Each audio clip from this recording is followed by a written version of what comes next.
पूर्णिमा का व्रत करने का कारण क्या है बताइए। आप इतने सालों से कर रही हो, कई माताएं कर रही होंगी पूर्णिमा का व्रत।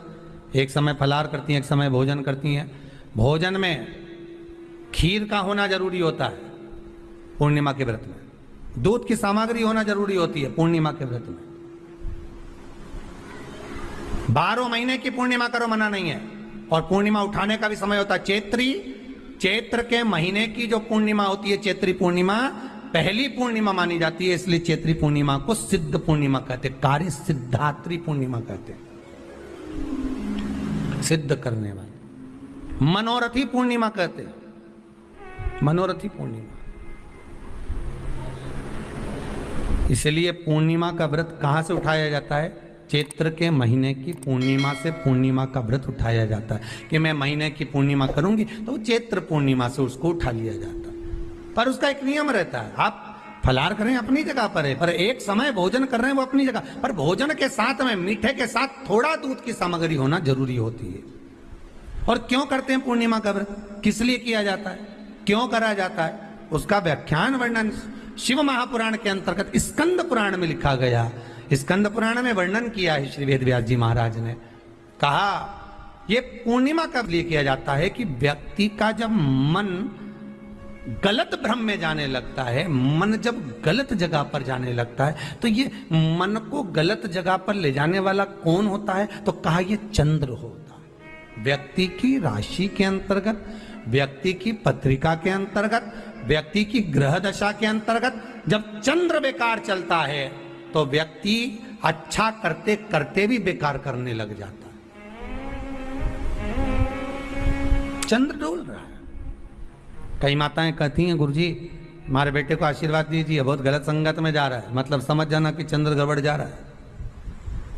बेटी अगर गलत मार्ग पर जा रही है, बेटी अगर गलत संगत में जा रही है, किसी अन्य व्यक्ति को आकर्षित हो, चंद्र गड़बड़ हो रहा है, उसका चंद्र कहीं जा रहा है। कोई पुरुष, कोई लड़का, कोई गलत मार्ग पर जा रहा है, चंद्र गड़बड़ हो रहा है। घर में जो क्लेश उत्पन्न होता है, घर में जो विवाद उत्पन्न होता है, उस विवाद को रोकने के लिए केवल चंद्र की ही, इसलिए तो पूर्णिमा घर की नारियां हमारे यहाँ हिंदू धर्म में यहां तक स्कंद पुराण में कह दिया कि प्रत्येक पुण्य आप लोग कभी आप लोगों ने सत्यनारायण जी की कथा करवाई है। जितने लोग आस्था चैनल पर कथा सुन रहे हैं, जितने लोग फेसबुक यूट्यूब पर कथा सुन रहे हैं, यूट्यूब पर कथा का श्रवण कर रहे हैं, उनने कभी सत्यनारायण की कथा करवाई होगी। तो उसमें लिखा है हर कार्तिक, हर पूर्णिमा को, हर संक्रांति को ब्राह्मण सत्यनारायण भगवान की कथा या राजा या वैश्य कथा को कराता था, या बढ़िया कथा कराता। सुनी कि नहीं सुनी ये बात? सत्यनारायण भगवान की कथा में लिखा है, स्कंद पुराण के अंतर्गत जो सत्यनारायण भगवान की कथा का स्मरण किया उसमें लिखा है प्रत्येक संक्रांति पूर्णिमा को सत्यनारायण की कथा करवाने लगा और ये योनि को प्राप्त हुआ, इस योनि से छूटा, इस योनि में गया। लिखा है, सब कुछ लिखा है। अब उत्ते से समझ जा कि पूर्णिमा को सत्यनारायण की कथा करने का बोला है, तो पूर्णिमा को सत्यनारायण की कथा का क्यों बोला? वैसे तो रोज कराओ सत्यनारायण जी की कथा, प्रतिदिन कराओ, मना नहीं है। आप क्या कोई विशेष फंक्शन है आप सत्यनारायण जी की कथा करवा, पर पूर्णिमा संक्रांति को और संक्रांति को पूर्णिमा को सत्यनारायण की कथा का स्मरण क्यों करवाया गया? क्योंकि पूर्णिमा के दिन अगर ये भगवान का व्रत रख लेगी, पूर्णिमा के दिन अगर ये खीर का प्रसाद बना लेगी, थोड़ा सा दूध की कोई सामग्री बना लेगी और भगवान को भोग लगा देगी, भले सत्यनारायण भगवान के भाव से बनाए, भले सत्यनारायण जी के निमित्तार्थ बना, पर अगर इसने सत्यनारायण भगवान के निमित्त से बना, पर पूर्णिमा के दिन अगर ये व्रत रखेगी, उपास रखेगी या कोई सामग्री बनाकर भगवान की पूजन कर लेगी, तो इसके घर में जो अशांति है वो शांति में बदल जाएगी। इसलिए कई घरों में आज भी सत्यनारायण भगवान की पूजन हर पूर्णिमा को करती है। माता किताब लेके बैठ जाती है, तुरंत उन्हें ऑफिस जाना, कहीं काम पे जाना, और तुरंत उसने जल्दी कलश रखा, कलश नहीं भी रखे तो भगवान की पूजन कर कुरा के ब्राह्मण देवता को बुला लेगी, ब्राह्मण नहीं आएंगे तो खुद कर लेगी, पर करती जरूर है। इतना सा आटा सेक लेगी, पंजेरी बनाई, सीरा बनाई, मिठाई रख दो, कुछ भी करेगी पर सत्यनारायण की कथा कर ले। उसका मन लग गया उसमें, मतलब पूर्णिमा को करना है। उसको करने से क्या होता है? शांति रहती है, शीतलता रहती। जिसके घर में हर महीने की पूर्णिमा को खीर बनती हो, ध्यान दीजिएगा, बहुत सुंदर संवाद चल रहा है, बहुत ध्यान देने वाली बात है। प्रत्येक महीने की पूर्णिमा को जिसके घर में दूध की सामग्री बनती हो, दूध की सामग्री तैयार होती हो, खीर प्रसाद तैयार होता हो, उसके घर में कभी क्लेश नहीं हो सकता। चाहे सास बहू एक दूसरे के सामने वो कहे ना, वो सांप और नेवले की लड़ाई क्यों ना, फिर भी शांति हो जाती है। पर प्रत्येक महीने की पूर्णिमा होना चाहिए। ये नहीं कि तुमने एक महीने की पूर्णिमा पे बना लिया और दूसरे महीने की पूर्णिमा को गायब कर दिया। फिर किसी ने कह दिया आज चूरमा तो बन रहा है, दाल बाटी तो बन रही है चूरमे के साथ में, लड्डू बन रहे हैं, तो काय को खीर बना रही हो? तो तुमने अब वो खीर प्रसाद। जो बच्चा बुद्धि से विकलांग हो, विद्या में कमजोर हो, परीक्षा हॉल में पेपर देते समय भूल जाता हो,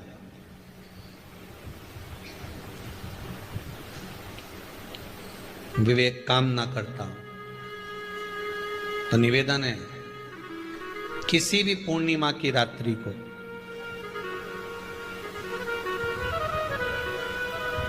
बारह बजे गाय के, गौ माता देसी गाय के जो 4 थन होते हैं, उन 4 थन में से जो आगे के थन होते हैं, 2 पीछे की ओर होते हैं, 2 आगे की ओर होते हैं, तो जो आगे के 2 थन हैं उस थन का दूध निकलवा लिया जाए और उस दूध का कोई भी पदार्थ बनाओ तो ठीक है, ना बनाओ तो उसी दूध में शक्कर मिलाकर पूर्णिमा की रात्रि को जो विवेक से कमजोर हो, बुद्धि से कमजोर हो, या याद करा हुआ सब भूल जाते हो, या आपके लिए भी है कोई चीज रखते हो भूल जाते हो, विवेक याद नहीं रहता, बुद्धि में इतना प्रबल बल नहीं आ पाता, याददाश्त कमजोर होती चली जा रही, तो किसी भी पूर्णिमा की रात्रि को 12 बजे गाय के आगे के 2 थन का दूध, उसमें कोई पदार्थ शक्कर गुड़ कुछ में मिलाकर भगवान के चंद्रदेव की साक्षी में उसको पिला दिया जाए।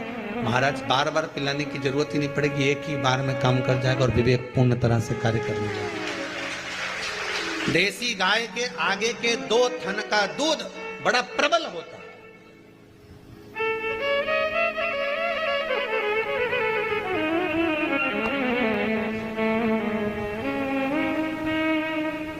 पूर्णिमा की रात्रि को 12 बजे उसका प्रयोग किया जाए। आप उस दूध को निकाल लो शाम के समय, रात्रि के समय ग्वाले से कहकर जिसके यहाँ पर देसी गाय हो वहां निकलवा कर उसको रखा जाए, उसका पान करा जाए। महाराज रोग बीमारी में प्रबलता, तो मां यशोदा जी जग कल्याण के लिए पूछ रही है, संपूर्ण विश्व के कल्याण के लिए।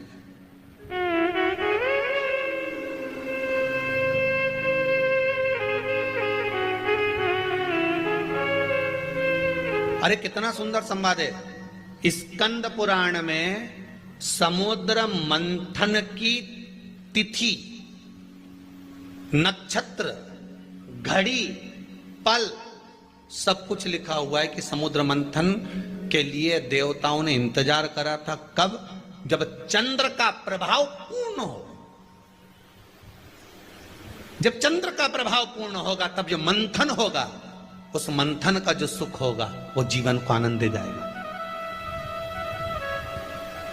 हो सकेगा तो कल की कथा में मंथन के लिए जो समय स्कंद पुराण में कहा गया कि ये समय में चंद्र प्रबल होगा, उस चंद्र की प्रबलता में मंथन का कार्य प्रारंभ करा जाए। देवता और राक्षस मिलकर मंथन करें। कल की कथा में वो पल, वो समय भी बताएंगे कि स्कंद पुराण में ये जगह पर ये चीज लिखी है। क्यों इंतजार कर रहे हैं कि चंद्र प्रबल हो तब हो? क्यों भीष्म पितामह इंतजार करते हैं कि सूर्य उत्तरायण हो तब जाऊं?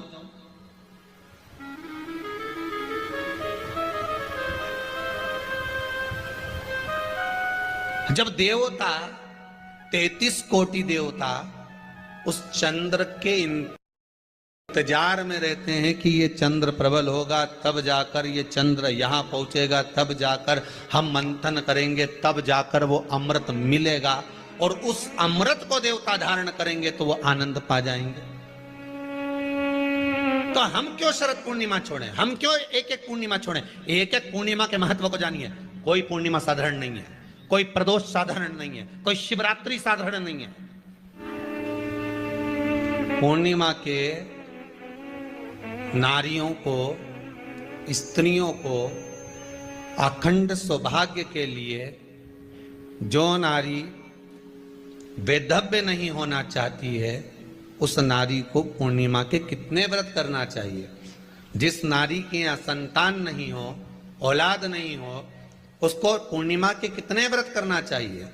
जिस नारी का पुत्र, पति बहुत बीमारी से ग्रसित हो, लग रहा हो कि ये मेरा बेटा बहुत बड़ी बीमारी में घिरा हुआ है, तो नारी को कितने व्रत करना चाहिए? स्वयं भगवान कृष्ण ने माता यशोदा को द्वापर में भी बताया है कि पूर्णिमा के 32 व्रत होते हैं। कितने व्रत होते हैं? 32।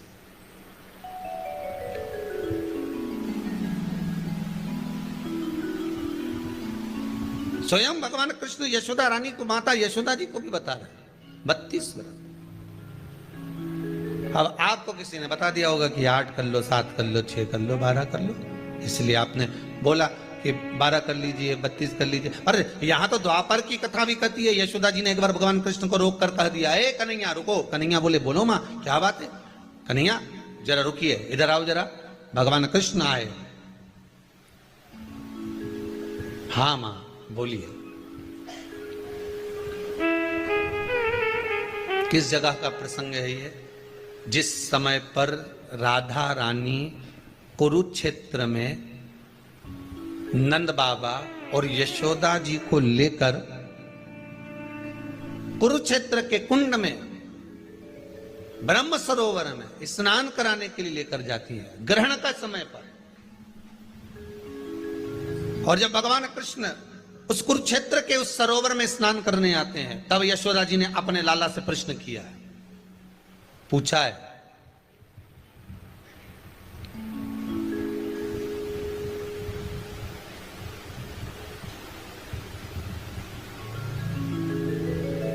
कि नारी वेधव्य होकर ना मरे।